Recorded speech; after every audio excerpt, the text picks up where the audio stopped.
Samot-saring krimen ang naitatala sa bansa at ilan sa mga nasasangkot, mga minor de edad. Paano nga ba sila napupunta sa ganitong landas? Narito ang pasilip sa dokumentaryo ni Atom Araulio sa The Atom Araulio Specials.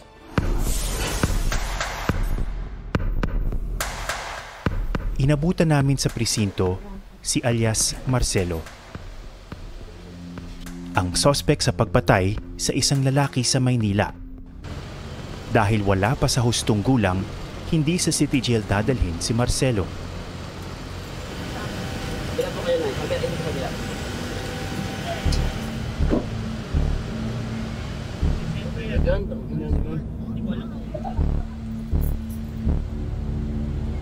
Dito muna siya sa Manila Youth Reception Center o MYRC.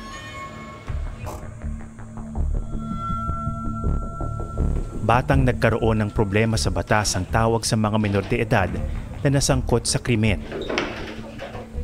Sa Ingles, Child in Conflict with the Law o CICL.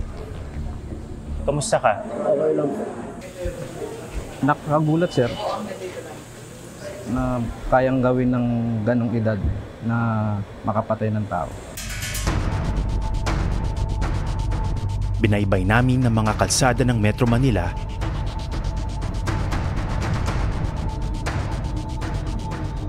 at nakilala ang mga kabataang laman ng gabi. May mga nasasangkot sa gulo. Ayan na. Babanihan pa. Ayun na kuya, meron ako yun. At may ilang ding nalulugmok sa krimen. Sino yun?